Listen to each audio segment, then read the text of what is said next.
Hello and welcome back to Football Manager 2019 with USL Dunkerque, and we are somehow sat in 6th place in the table. We're ahead of our feeder club. Our goal difference is positive 10. We are still undefeated since the last episode, I think. I'm not quite sure. We've lost 2 games all season so far. We are doing ridiculously well, and I really don't understand how. Since the last episode, we've played a number of matches. We've also signed 2 new players. First up is most definitely one for the future. 16-year-old Hungarian goalkeeper Gabor Bagi has signed on a free transfer. He was 15 years old, sat in the Hungary under-19s, so I thought, you know what, he's probably going to be quite good. So I've just snapped him up. He's going to be in the under-19s, not 18s, under-19s for a number of years yet. You'll probably never see him play a game for us. However, somebody that might get some games on camera is Marcelo Acuna, who is a 21-year-old Argentinian striker. We are struggling for goals, and this man was on a free transfer. He came up on my little scouting system, and I went, he looks amazing. He looks absolutely amazing. He's got finishing 15 corners as well. He can take a corner. It's been years since we've had someone who can do that. Physical stats, superb. Mental stats, he's got some great mental stats in there. 15 determination, 14 flair is good as well. Off the ball of 14. Work rate's questionable, not too fussed with that. But yeah, I think Marcelo Acuna is going to be a great signing. Formerly of Newell's Old Boys, played 2 games, didn't score a goal for them. There has been 4 matches in between episodes, and I am correct, we are still undefeated. In fact, we only drew one of them. First up, against Borges in the Coupe de la Ligue 3rd round, we just about win this one 1-0 thanks to a João Pinto goal. I played a very, very rotated squad in this one, which is why we didn't do so well. We also got 2 injuries to Wojtek Abraham and Milan Radovanovic. Up against Rennes, a comfortable 4-1 away victory. Dan Stage, Alan Varel with a brace, Yun Kyung-soo also with a goal. They pulled one back late on, but we destroyed Rennes somehow. Then up against Strasbourg, a simple 1-1 draw. We scored early on, they scored late on. Probably should have got all 3 points in that one. And then finally, against Montpellier, somehow we managed to win this one 3-0 as well. Sofiane Khaled scoring his first goal of the season. In just his 2nd or 3rd start, I believe João Pinto scoring as well, along with Alan Varel. So far, this season is going bloody ridiculously well. So well, in fact, that we are technically the best of the rest. 6th place, 22 points. There's 5 points between us and 5th place. But more importantly, there are how many points is that? 12 points between us and 18th place Rennes. I think we are probably going to be staying up this season, and I didn't expect to be able to say that on the 21st of November. The first match of the episode then, up against struggling Nice. I say struggling because they're in woeful form. They're actually doing not too bad in the league.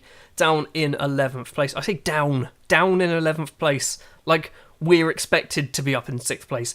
They are actually doing alright. If we were in 11th, I'd be taking it. Anyway, Nice, first match of the episode. The starting lineup we're going to go for then. In goal is going to be the Belgian Daniel Gerrits with a back 4, João Ferreira, Boris Pokrovac and Eduardo Luiz. Pokrovac has come in and he's actually kind of kicked Rodrigue Ella out of the starting 11, and Vanderlei is now sat on the bench. So Rodrigue Ella, I think we might have seen probably some of the last matches he's ever going to play for us, unfortunately. Asan Kamara is going to be that half-back midfield pairing of Simon Bogle and Yun Kyung-soo. Kyung-soo has been amazing. He's got 3 goals. He started off really badly, and now he's turned into something pretty special. João Pinto, the Portuguese dribbling wizard on the right-hand side. Zvomir Zubac is going to be playing on the left-hand side as that inside forward because we've got a little bit of an injury problem. We do have on the bench, we have got Carlo Palmieri. Schmelka is also on the bench as well, just in case we want to mix things up. I've gone for Kamara, because Kamara doesn't get enough football, and occasionally likes to throw his toys out of the pram. The striker today is going to be Marcelo Acuna, making his debut. We do have a little bit of an injury problem. Varel injured, Vinradze injured, Collignon injured, Dan Stage injured, Wojtek Abraham is also injured. Diego Alvarez no longer registered, because, obviously, Acuna is Argentinian, and we're only allowed 4 non-EU players registered.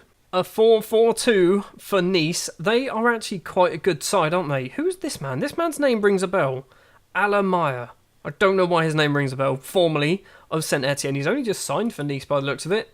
Hopefully we can do them over. We are undefeated in a lot of games. It's like 9 games now or something stupid like that. I don't know how we're doing it. We're going to have to lose at some point. Do we want to hope that some of the teams above us stop dropping points? Or do we just want to quietly go about our business? Zubak with the ball comes inside, the Croatian goes for goal, and it is a save from the goalkeeper, so we are going to get a corner. Who is going to be taking it? It is Yoon Kyung-soo, the South Korean. It's towards the back post. Kamara controls it in the area. Bogle's gone for goal. He's had about 3 efforts. He's hit the bar. The keeper has the ball in his hands. We should be 1-0 up, really. It's not been a particularly exciting first half. Just that one highlight. We've got 5 minutes left to play of normal time. Doesn't look like we're going to get anything at the moment, or maybe we will. Throw on for Nice deep in their half. They've got the ball back with their left back, Bukowski.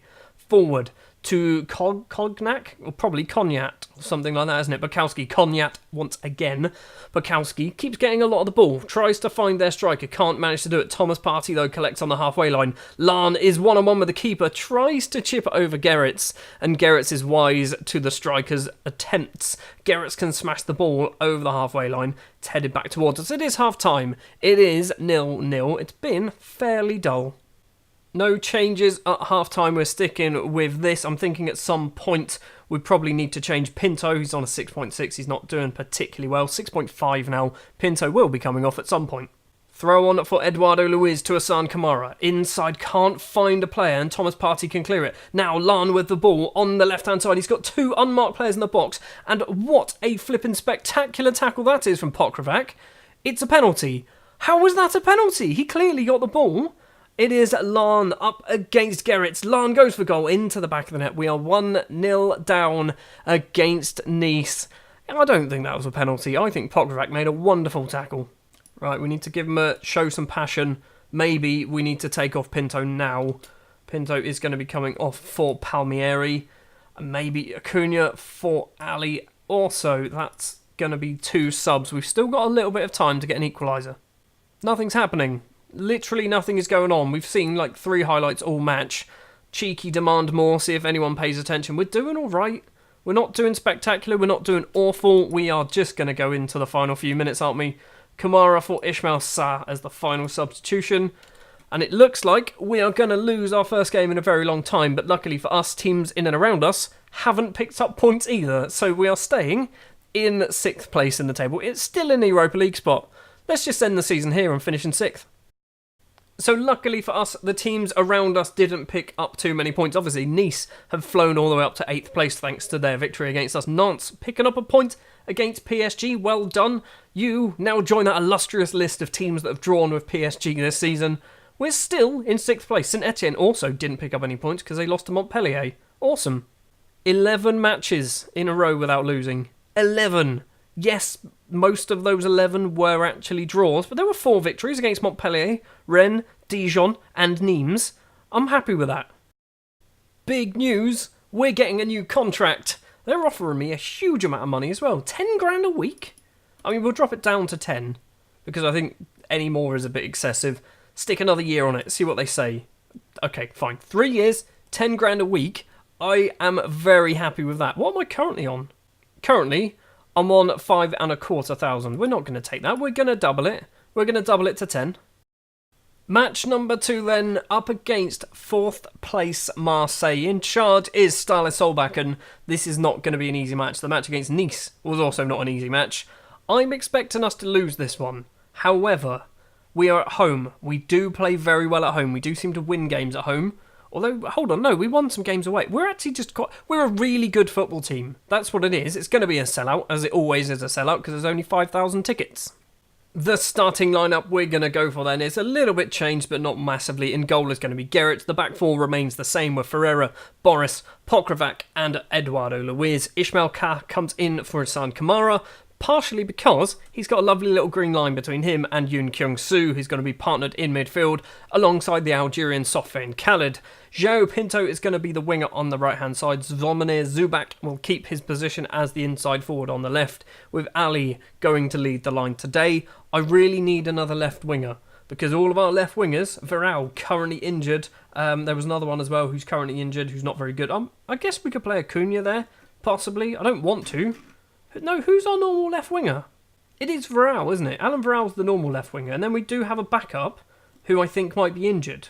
It's Palmieri. Palmieri's the left winger that we've loaned in, but he needs a little bit of a fitness test, so we're not going to risk him against Marseille. A match that we really probably shouldn't win.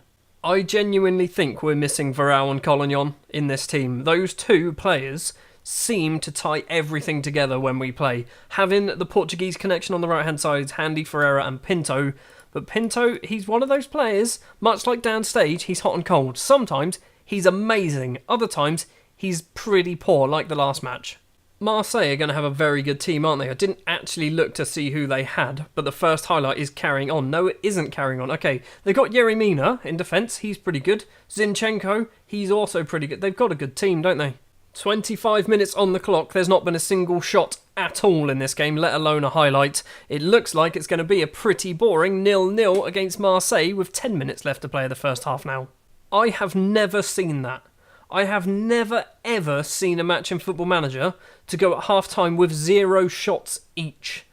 I've seen teams with no shots, but 0 shots each. Not a single shot in 45 minutes is awful.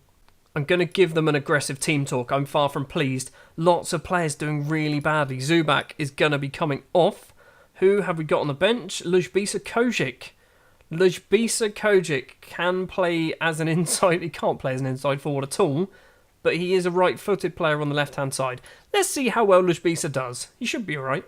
I'm going to have to commentate over this highlight because it might be the only one we get. Free kick for Marseille. They've gone for goal. It's a save. And Yoon Kyung-soo can tackle their player and give away a corner. The first highlight took 53 minutes to get here. Robertone with the corner. Boris can clear it. Pinto's not going to get it further. Velena goes for goal and smashes it well over the bar. We've had some shots, everybody. We're seeing some VAR. Does this mean that it's going to be 1-0 to someone now? It is not 1-0. It is still 0-0. We've yet to have a shot. Still on the hour mark. 2 shots in the entire game so far. Show some passion. We've got another highlight. Tavares with a throw finds Pedraza. Tavares once again. Thalvin? Don't know. Robertone. Tavares. Junior Tavares, the left back, holds up the play. They're not going anywhere, which means this might be a goal at the end or possibly a red card. Yerry Mina across to Schurz. Back to Yerry Mina, though I think he's at Everton, or was at Everton? Not quite sure. Pedraza across, intercepted by Eduardo Luiz. Now Lujbisa Kojic on the left-hand side. Not particularly comfortable on that side. He's had a shot. I don't know whether that was actually supposed to be a shot, but he's finally done something. Right, I'm going to do some more changes. Pinto is going to come off for Levan Gvimradze. Maybe. Is that what we do? Yeah, we do that. We'll do Pinto off for Gvimradze. He's just come back from an injury. And maybe we do something. No, we don't do anything else. I mean, it's still 0-0. A draw's not the end of the world against a team who are in 4th place. I would have just liked a little bit more of an exciting game. Final 5 minutes. Let's give a demand more and see if anything happens. 1 shot. We had 1 shot in 90 minutes. They've had 7 now. Final highlight of the game then. Yoon Kyung-soo with a free kick. Canada's there. He's had a go. It is saved. We nearly scored by the last highlight of the game. It's going to be a 0-0 draw. It's been 2 pretty dull matches, hasn't it? But, silver lining, we've got a point against Marseille. That's quite good. So those results mean that we have now dropped out of the Europa League spots, which is a place where we shouldn't have even been in the first place, isn't it? Because this episode is going to be quite short, I'm going to show you some of the players. This is kind of going to be like a little bit of a bonus thing to add to the video. So, Daniel Gerrits is our number 1 goalkeeper. He's bloody ridiculous. I genuinely haven't clicked on him in a very long time. Didn't realise how good he is. But yeah, that's Daniel Gerrits. Our main central defender, Boris Zulsiak, I believe is his full name. That is how good Boris is nowadays. Look at all those green arrows. Physically, he is spectacular. Mentally, he's really good as well. He's improving technically. This is where it's letting him down, really, isn't it? Heading of 7. 6.4, his heading is 7. The 18-year-old Croatian central defender, Dragan Pokrovac, he is now 3.5 star current ability, 5 star potential. He has basically kicked out Rodri Geller from the starting 11 now. He's already played 12 games for us and got an average rating of a 7.33. Dragan looks like he's going to be world class. Yoon Kyung-soo, a player who signed in the summer, already got 3 goals, to his name, and assist as well. Looking like he's getting better. He is 5'4". He is the smallest player on the pitch in every match. Even Big Gids is taller than him at 5'5". Soufiane Khalid, the Algerian who scored his first goal for the club a few matches ago. He's getting better. He's still not great. 3-star current ability, 5-star potential. He just needs match time, and I'm thinking this is the season where he's going to be getting a lot of games. Wasn't expecting to play him a lot when I signed him, but he does look like he's getting really good quite quickly as well. Zvonimir Zubac, the Croatian, who I think he has limited potential, is probably the best way to describe him. 2-star current ability, 3.5-star potential. He needs first team football and he's not really going to get enough of it playing for us. I'm trying to loan him out, but nobody actually wants him. Ali, who is the Burkina Faso striker, who hasn't scored a goal in quite a while. He scored 2, but they were very early on. He's alright, he is dropping in ability. I think he looks better than he actually is. Technically, he's not very good. Mentally, he's got some good stats, but possibly not in the right places. Physically, he's amazing. He's also 6'5". Vanderlei, the 21-year-old Brazilian central defender, is getting good. He needs first-team football, so we're going to slowly start introducing him. He's played a couple of games already this season, needs to play a lot more. The Ivorian Hassan Kamara, who was formerly our most expensive player, he's getting better, but he's starting to plateau out, I think. 4-star current ability, which is really good, 4.5-star potential. He probably needs to go out on loan to get first-team football consistently for another season. Ljubiša Kojic last season was superb for us. Hasn't really had the chance this season since he basically started the year injured. Then João Pinto has started to play amazingly. Ljubiša Kojic, I think, has got a ton of potential. Just need to get him into that first 11. A player who I did have high hopes for is Dennis Blom, who's now 23 years old. I don't think he's going to get much better, so I want to loan him out, maybe get him another year or two first team football playing for someone, then see what he's like when he's 25. The ginger wizard, Simon Bogle. I don't know why he's a ginger wizard. He's not particularly gifted when it comes to the technical side of football, but Simon Bogle, the German, he is getting really good. 112 games for us now, 10 goals, £1.4 million worth of German meat. Why did I call him meat? It doesn't matter. Simon Bogle, German meat. The Georgian Levan Gvimradze, much like Ljubiša Kojic, he's not really had too much opportunity so far this season. Been injured for quite a lot of it. I think he's got quite a bit of potential, but his finishing really lets him down. 8 finishing for a striker, not really good enough, is it? Dan Stage, the Danish striker, he looks amazing, but never really performs. His average rating actually this season is a 7.26. He's got 4 goals and an assist in 8 starts and 2 off the bench, but he's just such a hot and cold player. I'm hoping he suddenly learns to be just the best striker of all time, because technically, mentally and physically, he really should be. Brandon Collignon, our usual left back, is starting to get a little bit better. He doesn't look amazing. He really doesn't. But when he plays really well. He's got 5-star potential as well. Don't think he'll ever meet it. He'll always be a 3-star player. But Brandon Collignon, I think, is a good little player. We can probably do a lot better though. Milan Radovanovic, much like Simon Bogle, I think this guy, he's pretty good. I just think he needs a bit more time to develop, a little bit more first-team football. I think he's a little bit injury-prone as well, which really doesn't help. I want to really either play him for an entire season, he got an entire season last year, or maybe try and loan him out somewhere. One of our hottest prospects is 17-year-old Czech right-back Wojtek Abraham, who's played once already in the Coupe de la Ligue, picking up an assist as well. He isn't really built like a right-back, but we are making him be a right-back because I think he'll probably be quite good once he gets there mentally. He's wonderful, absolutely wonderful. So hopefully Wojtek is going to hit his 4.5-star potential. And the final player that I'm going to show you is David Brkic, the 17-year-old Serbian central midfielder who has a load of potential. Mentally, he is stupid. And not by stupid, I mean really good. He's not stupid. Mentally, he's absolutely amazing. Bravery 16, determination 16, flair 18, off the ball 12, could do with a little bit of work. Technically, he's got some very good stats. First touch, free kicks, passing and technique. Physically, he's got some alright stats as well. Loads and loads of potential on this guy. I need him to play a lot of football in order for him to get better. Just in case you were interested, this is my current reserve team sorted by potential. So there is a lot of players who are playing for the reserves who are actually really good. Obviously, you've seen Khalid, Brkic, Abraham. Ahmed Youssef Musa is a Carolero. Let's have a quick look at him because we've got a couple of Qataris. He's not getting better. Probably needs first team football. Davor Vasic as well. He's got a load of potential. He's actually 2.5-star current ability. File, the Brazilian left winger. He's never seems to be improving at all. Hani Mufta, who is a left back, sorry, not a left back, he's a right back by trade. We are training him up to be a central defender because if you look at him, he is 6'5". He needs to be good as a central defender. He doesn't really fit the whole right back situation. We've got Ludovic Frage, who's a player that's come through our youth team. He's already 2.5-star current ability. Guy Depot, decent young Ivorian centre-back. Diego Alvarez, a player who will never hit his potential, even though he's trying, bless him. Andre Rock, also a player who will never hit his potential because he's already 22. Sergio Martello is our sub-goalkeeper. And then a couple of bits of junk down the bottom. This, by the way, is our under-18s as well. Under-19, sorry. Gabble Baggy, as we saw at the start of the episode. This man here, I'm not really seeing who he is. He looks alright. Apparently he's got a load of potential. And we've also got a guy called Ilson who will be joining us at some point. He's been here for years. 2 years, in fact. 684 days so far Ilson has been with us. He will be joining. I don't know when or why. Oh, I'd say when. Oh, he's joining in a month. But he's got a bit of potential. I've had him for so long now that I kind of forget he exists.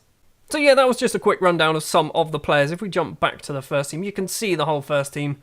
Let's just quickly clear that. There's the whole first team sorted by potential. A couple of players here, like Gregory Fritz, obviously on loan. We've got a lot of high potential players, which is really good. We need to just hope that some of them actually hit their potential. We've also got a player who's worth £5 million. Alan Varel is worth £5 million. How the hell has he done that? Anyway, that's going to do it then for this episode of Football Manager 2019 with USL Dunkerque.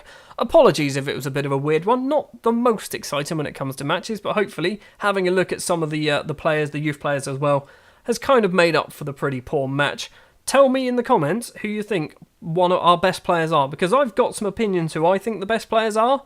Might not be the same as what you think. Next episode, we are probably going to go quite a distance into the future. I'm thinking we might go all the way to Nantes and Toulouse because basically we're nearly at the halfway point. I was going to do Bordeaux and Guillaume, but then I realised playing Lille and Monaco, they're two matches that I don't think we're going to win. We're probably not going to beat Monaco. We might get something against Lille.